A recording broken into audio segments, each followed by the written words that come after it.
नमस्कार दोस्तों, मैं साक्षी गुप्ता।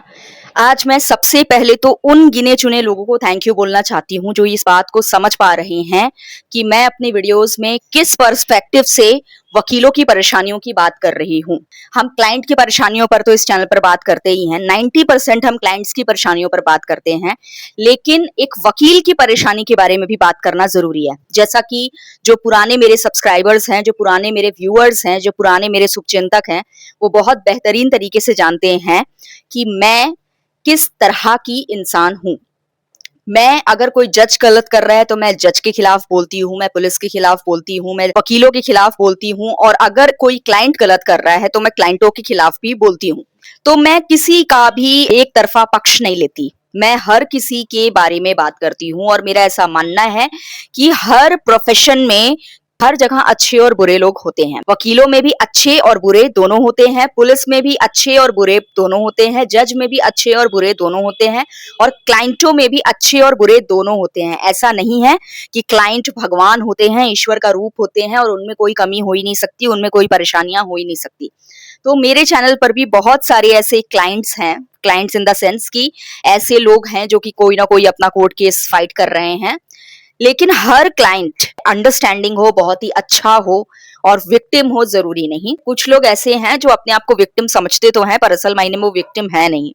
तो कल कुछ लोग आए, बहुत बदतमीजी किए। कल परसों जब मैंने एक वीडियो डाला था जिसमें मैंने बताया अपनी फाइनेंशियल कंडीशन। कोई भी इंसान फ्रस्ट्रेट हो सकता है, ह्यूमन बीइंग मैं भी हूँ, ठीक है, ऐसा नहीं है। ह्यूमन बीइंग मैं भी हूँ, इंसान मैं भी हूँ, वकील बन गई हूँ, ऑल इंडिया बार का एग्जाम दे ली हूँ, तो इसका मतलब ये नहीं कि मैं इंसान नहीं हूँ और मुझे अपनी फ्रस्ट्रेशन दिखाने का हक नहीं है। कुछ लोग आके बोल रहे थे कि अरे अपनी फ्रस्ट्रेशन मत दिखाओ, ये मत दिखाओ। मैंने कहा क्यों नहीं दिखाऊं फ्रस्ट्रेशन?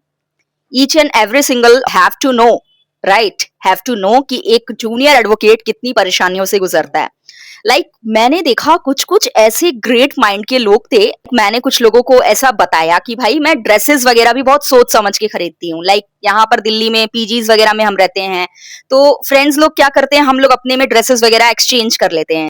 अगर मेरे पास कुछ ऐसी ड्रेस है जो मैं नहीं पहन पा रही हूँ, मैं अपनी फ्रेंड को दे देती हूँ। अगर मेरी फ्रेंड के पास कोई ऐसा ड्रेस है जो मैं पहन सकती हूँ तो वो मुझे दे देती है। और हम लोग अननेसेसरी कपड़ों में पैसे खर्च नहीं करते हैं। अगर हमारे पास होता है एक्स्ट्रा कपड़ा तो हम एक दूसरे को बांट देते हैं। तो उस बेसिस पे I told the people that मैं कपड़ों तक में पैसे बचाती हूँ और मैं इतना ज्यादा बच बच के खर्च कर रही हूँ, कम से कम में बेयर मिनिमम में मैनेज कर रही हूँ। मैंने बस एक बेसिक इन्फॉर्मेशन के लिए बताया कि अगर आप मुझसे मुफ्त कानूनी सेवा की उम्मीद कर रहे हैं तो मत करिए मुझसे मुफ्त कानूनी सेवा की उम्मीद, क्योंकि अगर मुझसे आप मुफ्त कानूनी सेवा की उम्मीद करेंगे तो इससे क्या होगा कि मेरी स्थिति और भी ज्यादा खराब हो जाएगी। अभी मैं जैसे तैसे मैनेज कर ले रही हूँ, अपना खर्चा पानी निकाल ले रही हूँ, लेकिन मेरे से मुफ्त कानूनी सेवा की उम्मीद नहीं की जा सकती, क्योंकि कई बार जो मेरी सहेलियां होती हैं उनके तक कपड़े मैं ले लेती हूँ। तो किसी से कपड़े लेके, अगर आपकी कोई अच्छी दोस्त है, उसके पास अपने खुद के कपड़े हैं जो वो नहीं पहनना चाहती है, वो अगर आपको दे दे रही है और आप कम पैसों में मैनेज कर ले रहे हो तो कोई दिक्कत नहीं है, मैं ऐसा समझती हूँ। तो उस चीज को अप्रिशिएट करने की जगह कि आप सोचो कम से कम बेयर मिनिमम में किस तरह से मैनेज करते हुए देश की सेवा कर रही हो, लीगल फील्ड में एज ए लॉयर काम कर रही हो, इस चीज की तारीफ मिलने की जगह मुझे कुछ लड़के आकर कपड़े ऑफर कर रहे थे कि ma'am we wanted to give you clothes, we wanted to give you some money. कुछ लोग मेरा आके QR code and UPI ID मांग रहे थे कि मैम आप अपना अकाउंट नंबर दे दो, हम आपको पैसे डालना चाहते हैं, ठीक है। एंड कुछ लोग इस तरह से बोल रहे थे कि मैम आप अपनी गरीबी मत बताओ दुनिया को, नहीं तो आप कमजोर दिखोगे।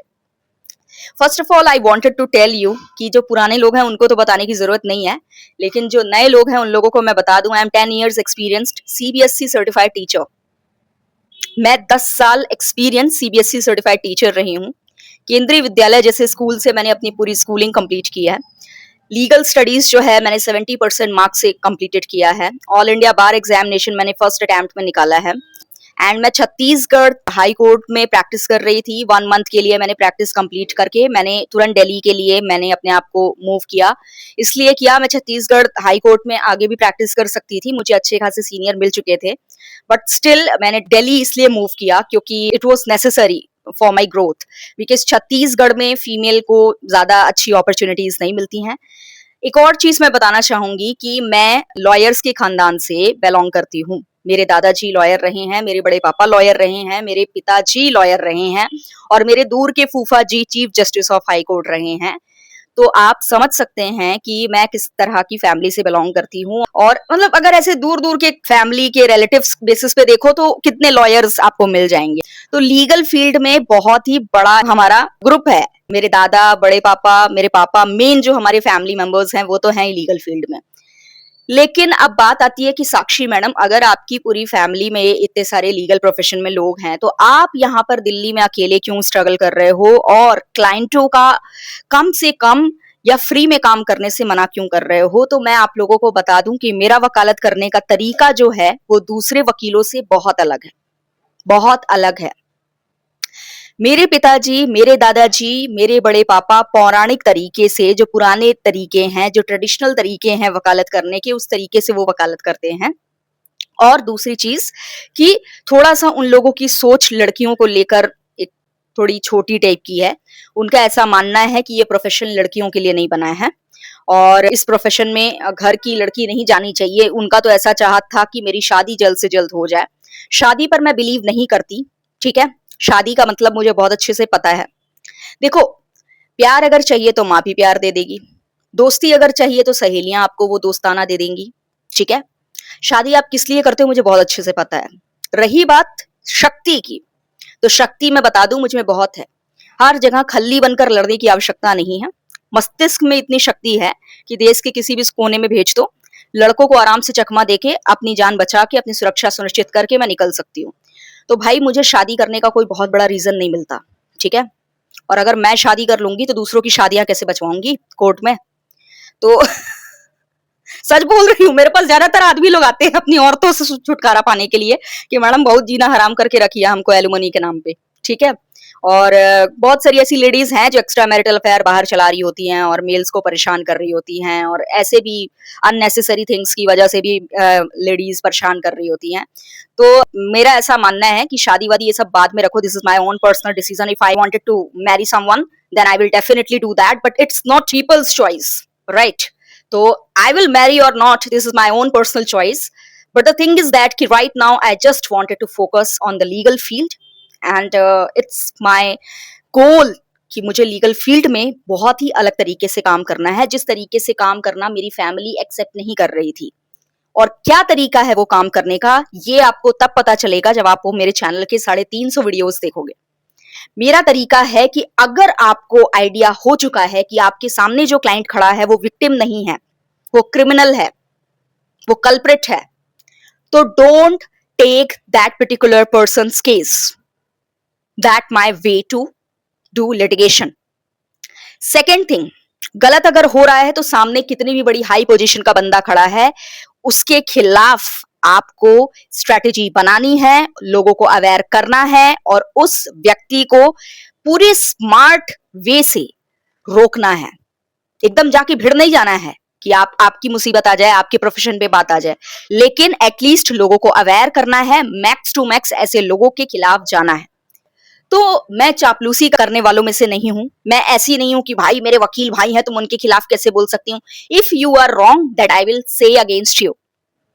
तो मैं बहुत स्ट्रेट फॉरवर्ड, बहुत ऑनेस्ट, बहुत ट्रांसपेरेंट एडवोकेट हूं और किसी भी पर्सपेक्टिव में गलत चीज मैं बर्दाश्त करती नहीं हूं। दैट्स वाई मेरा वकालत करने का तरीका किसी को पसंद नहीं आ रहा है। बहुत सारे मेरे माइंडसेट और मेरी सोच हैं जो कि मुझे दूसरे एडवोकेट से बहुत अलग करती है। सो इस वजह से मुझे मेरी फैमिली ने सीधा कह दिया कि हमारे वकालत का जो चेयर रहा है हम आपको नहीं देंगे। फर्स्ट ऑफ ऑल उन्होंने कहा कि हम तो चाहते ही नहीं कि आप वकालत की पढ़ाई करो, बट स्टिल मैंने जबरदस्ती करके 10 साल टीचिंग प्रोफेशन में काम करके अपनी दमदारी पर मैंने लीगल स्टडीज कंप्लीट किया। मैंने ऑल इंडिया बार एग्जामिनेशन निकाला।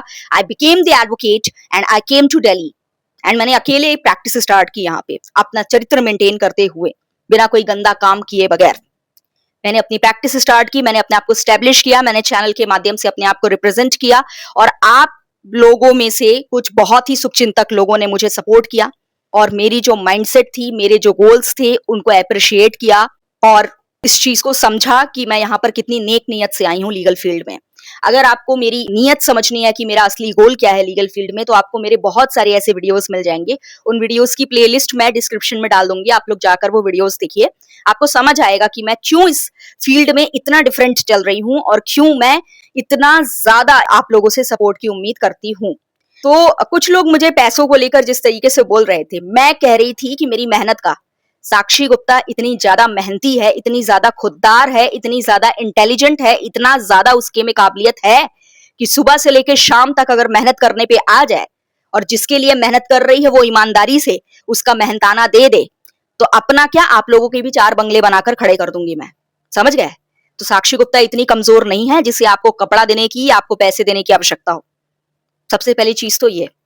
लेकिन क्योंकि मेरे साथ क्लाइंट लोग बेईमानी कर रहे हैं, आएंगे मैडम मैं गरीब हूं, मैं बेचारा हूं कर कर तुरंत जानते हैं मैडम काइंड नेचर की है, कलेजा उनका बड़ा कमजोर है, तो चले आते हैं, अपनी कहानियां सुना देते हैं और फ्री फोकट में काम करा के ठेंगा दिखा के चले जाते हैं।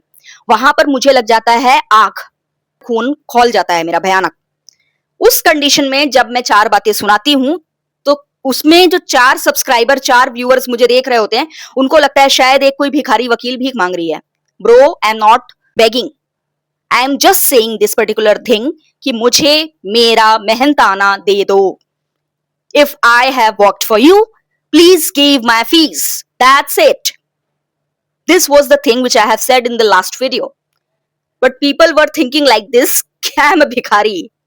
I need some clothes. I need some money. Really, bro? 1-2 video देखकर पूरी बंदी को जज कर लिए, 350 वीडियो देख लो थोड़ा पेशेंस से, then after say anything to me. पहले मुझे समझो, शर्म आएगी अगर मेरे पे कुछ भी गलत कमेंट किया होगा, खोज खोज के कमेंट्स डिलीट करोगे अपने। When you will know the real Sakshi, what I am doing. मैं लड़की हूं, अगर चाहती तो बहुत कुछ करती, बहुत कुछ। किसकी कसम खाकर कहूं, मेरे जो मौसा जी हैं ऑलरेडी मुझे इतने अच्छे अच्छे रिश्ते ऑफर कर चुके हैं, अभी चाहूं तो सिर्फ शादी करके करोड़ों की मालकिन हो जाऊंगी। लेकिन यहां पर मैं मर रही हूं एक सड़े से हॉस्टल में आप लोगों के लिए, रानी लक्ष्मीबाई बनकर। बहलों का सुख छोड़ के आप लोगों के लिए मर रही हूं, यहां स्ट्रगल कर रही हूं, और आप लोग मुझे कपड़े और पैसे ऑफर कर रहे हो। रियली? तुमसे ज्यादा तो मुझे सीनियर एडवोकेट्स पैसे और कपड़े ऑफर कर देते अगर थोड़ी सी मैं बेईमान हो जाती तो। कितने सारे ऐसे सीनियर एडवोकेट्स दिल्ली में मिले, बोले तेरा कार ना अरेंज करवा दिए, कार और बंगलो अगले साल तक, तो नाम बदल दियो। बस जैसे जैसे बता रहे हैं वैसे वैसे काम कर, ज्यादा महान बनने की आवश्यकता नहीं है। समझ गए? तो आई एम गरीब because I am an honest advocate. मैं एक ऑनेस्ट एडवोकेट हूं, दैट्स वाई मैं गरीब हूं। मेरे मेहनत का पैसा क्लाइंट लोग मार के जा रहे हैं, दैट्स वाई मैं गरीब हूं। तो अब आपको क्या हेल्प करनी है ये आप समझ लीजिए। चलिए अगले वीडियो में अब आप लोगों के काम की बातें करेंगे। अभी ये क्लैरिफिकेशन वीडियो था which was important to upload. Thank you, आज के लिए बस इतना ही।